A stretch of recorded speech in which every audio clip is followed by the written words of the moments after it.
এই বিএনপি থাকবে না, এই ছাত্রদল থাকবে না, যদিও থাকে ওই জাতীয় পার্টির মতো।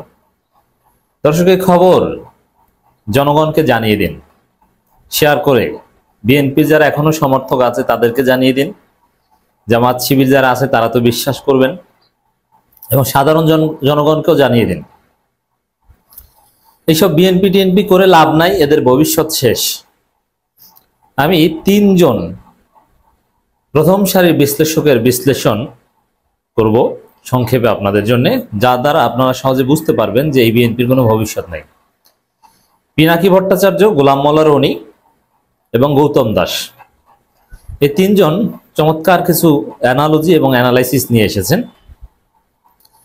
যার মধ্য দিয়ে তারা দেখিয়েছেন এই বিএনপি থাকবে না, বিএনপি শেষ হয়ে যাচ্ছে, আর যদিও বা থাকে জাতীয় পার্টির মতো অবস্থা হবে। তাদের বক্তব্যের সার কথা এটাই। কেন থাকবে না, কিভাবে হারিয়ে যাবে, এখন আমি সেদিকে আসছি। এরা যে থাকবে না, হারিয়ে যাবে, এটা পিনাকি ভট্টাচার্য আগে থেকেই বলে আসছেন, আমরা বলে আসছি। কিন্তু ডাকসু নির্বাচনে তাদের ভূমিধস পরাজয়ের মাধ্যমে এটা স্পষ্ট হলো যে বিএনপির যে রাজনীতি এটা বাংলাদেশে চলবে না। আমি তো এর আগে থেকেই বলছি যে আওয়ামী লীগ চলে গেছে মানে বিএনপি থাকবে না।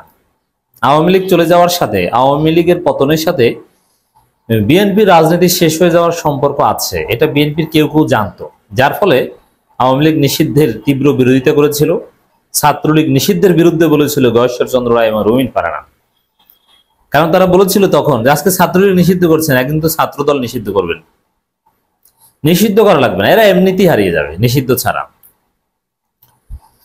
দর্শক, এটা এতদিন ছিল হাইপোথেসিস যে এরা ধ্বংস হতে পারে, জনগণের সাড়া পাবে না, ধীরে ধীরে ধীরে ধীরে বিচ্ছিন্ন হয়ে যাবে। এখন ঢাকা বিশ্ববিদ্যালয়ের ছাত্রদল গোনায় ধরার মতো সংগঠন না। কিন্তু এবার প্র্যাকটিক্যালি মানুষ দেখলো যে না, আসলে তাদের রাজনীতি শেষ হয়ে যাচ্ছে। দেখেন, এখানে ডাকসু নির্বাচনে ছাত্রদলের বিএনপির তারেক রহমানের ভূমিধস পরাজয়ের পর বিএনপির এই ডানপন্থী অংশ বলছে যে এইটা করতে হবে, এইটা করতে হবে, তাহলে ছাত্রদল ভালো করবে অথবা বিএনপি টিকবে।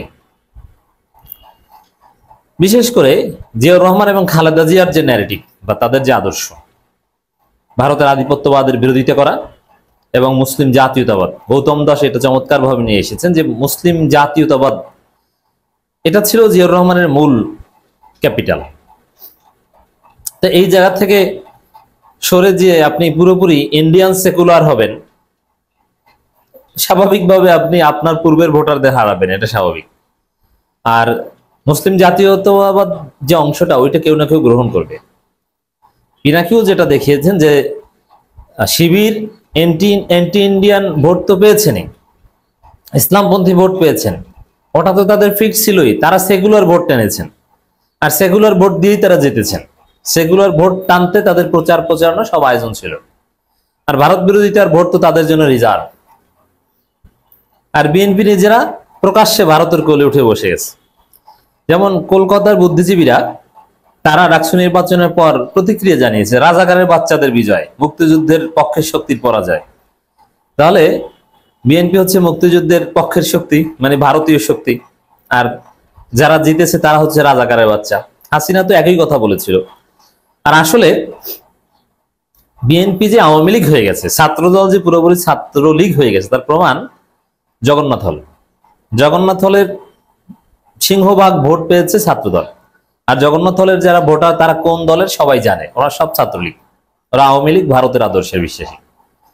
তো আওয়ামী লীগ এবং ভারতের আদর্শের বিশ্বাসীরা শুধু ছাত্রদলকে ভোট দেয়, আর বাংলাদেশপন্থীরা কেউ ছাত্রদলকে ভোট দেয় না, এটা দেখা গেল।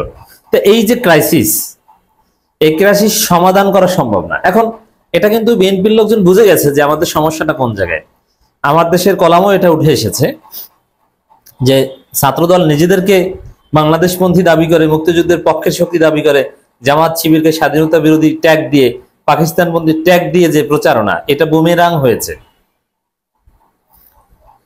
কিন্তু এটা বিএনপি উপলব্ধি করলো। পিনাকি ভট্টাচার্য বলেছেন যে আমরা পরামর্শ দিতে পারি, ফ্রিতে পরামর্শ দিতে পারি যে এইটা করলে করা উচিত, বা এইটি হচ্ছে বিএনপির রাস্তা, পরামর্শ অনেকটা দিয়েছেন বা আরো দিবেন, কিন্তু পিনাকি যেটা বলেছেন যে এই পরামর্শ গ্রহণ করা বিএনপির পক্ষে সম্ভব না। কেন সম্ভব না? জিয়াউর রহমান খালেদা জিয়ার যে মুসলিম জাতীয়তাবাদ ধর্মীয় মূল্যবোধের যে রাজনীতি, ওইটা আর গ্রহণ করা সম্ভব না। এরা ধর্মের বিরুদ্ধে দাঁড়াতেই হবে, হুজুরদের মৌলবাদী বলতেই হবে, এদের হুজুরদের রাজাকার বলতেই হবে। কারণ কি? তারেক রহমান এবং বিএনপির বিশ্বাস যে বাংলাদেশে মৌলবাদ এবং এই দক্ষিণপন্থীদের উত্থান হচ্ছে, এই উত্থান ঠেকাতে আওয়ামী লীগের ভোট তাদের নেওয়া লাগবেই। কিন্তু আওয়ামী লীগের ভোট নিতে যে তাদের নিজেদের ভোট জয় বাংলা হয়ে গেছে, এটা তো রাষ্ট্র নির্বাচনে দেখলো। হ্যাঁ, আওয়ামী লীগের ভোট পেয়েছে, রাইট। তারেক রহমানের এই কৌশল সফল যে আওয়ামী লীগের ভোট পেয়েছে। গৌতম দাস যেটা দেখানোর চেষ্টা করেছে, ইচ্ছা করে তারেক রহমান ভারতের কোলে উঠেছে, জিয়াউর রহমান বা এদের আদর্শ থেকে অনেক দূরে সরে গিয়েছে, স্বেচ্ছায় এটা করেছে। কিন্তু এটা কাজ দেয়নি। কাজ দিয়েছে কি? জগন্নাথ হলের আওয়ামী ভোট তো সবই পেয়েছে, কিন্তু অন্যান্য হলে মুসলিম ভোট, খালেদা জিয়া জিয়াউর রহমান পন্থী আদর্শের ভোট পায়নি, ওটা পেয়েছে জামাত শিবির। তো এই জায়গায় দক্ষিণপন্থীদের বা ইসলামপন্থীদের বা মৌলবাদীদের, তাদের ভাষায় উত্থানের ভয়ে বিএনপি যেহেতু সে জিয়াউর রহমান খালেদা জিয়ার ধর্মীয় মূল্যবোধ এবং মুসলিম জাতীয়তাবাদী রাজনীতি, বাংলাদেশি জাতীয়তাবাদী রাজনীতিতে ফিরবে না। এবং আমি যে কথাটা বলি যে ওই জায়গাটা খালেদা জিয়া এবং জিয়াউর রহমানের যে সিস্টেমটা, ওটা তো শিবির অলরেডি দখল করে ফেলেছে। তো এই জায়গায় বিএনপিকে ফেরা সম্ভব না। বিএনপিকে ওই আওয়ামী লীগ হয়েই থাকতে হবে, ভারতের দালাল হয়েই থাকতে হবে। আর আওয়ামী লীগ এবং ভারতের দালালদের রাজনীতি এই জেনজি কখনো গ্রহণ করবে না। পিনাকি যেটা বলেছেন, এই প্রজন্ম যতদিন থাকবে ততদিন পর্যন্ত ওই ইন্ডিয়ান রাজনীতি বাংলাদেশের মানুষ গ্রহণ করবে, এর মানে বিএনপি রাজনীতি থাকবে না। দেখেন, গোলাম মাওলা রনির কথা যদি বলি, গোলাম মাওলা রনি ব্যক্তি হিসেবে যেরকমই হোক না কেন, সেটা নিয়ে আমাদের অনেক বিতর্ক রয়েছে, আমরা ব্যক্তি হিসেবে তাকে মোটেও সমর্থন করি না। কিন্তু তিনি একজন শীর্ষস্থানীয় রাজনীতি বিশ্লেষক এবং অত্যন্ত মেধাবী একজন ব্যক্তি। গোলাম মাওলা রনির যে ইতিহাসের জ্ঞান এবং রাজনীতির বেসিক সব কেতাব তার পড়া, তার নখদর্পণে তিনি 4000 বছরের ইতিহাস চোখ বুঝে বলে দিতে পারেন, তার কাছে সব জানা আছে সারা পৃথিবীর। তিনি সেই অ্যানশিয়েন্ট হিস্ট্রি থেকে শুরু করে মডার্ন হিস্ট্রি সব জানেন। সেই অ্যারিস্টটল, প্লেটোর দি ফিলোসোফার কিং বলেন, আর দি পলিটিক্স বলেন, আর যত মৌলিক কেতাব আছে, সঞ্জুর আর্ট অফ ওয়ার বলেন, সেই অর্থশাস্ত্র বলেন কৌটিল্যের, এগুলো সব, বা দি প্রিন্স অথবা রুশো, ভলতেয়ার, এরকম যত আধুনিক অথবা মধ্যযুগীয় দার্শনিক আছে, সবার উপরে একটা শক্তিশালী দখল আছে গোলাম মাওলা রনির। তিনি রাজনীতিকে প্রেডিক্ট করতে পারেন, এই কারণেই তো সুবিধাবাদী। রাজনীতিবিদ হিসেবে তিনি বিতর্ক, কিন্তু রাজনীতি বিশ্লেষক হিসেবে তিনি অত্যন্ত দূরদর্শী। সেই গোলাম মাওলা রনি এখনো কিন্তু তিনি বিএনপির, তিনি বলছেন যে বিএনপি থাকবে না, বিএনপি জাতীয় পার্টির মতো হয়ে যাবে, বিএনপির করুণ অবস্থা হবে। অতএব এই জাতিকে জানিয়ে দিন, বিএনপির দিন শেষ, শিবিরের বাংলাদেশ।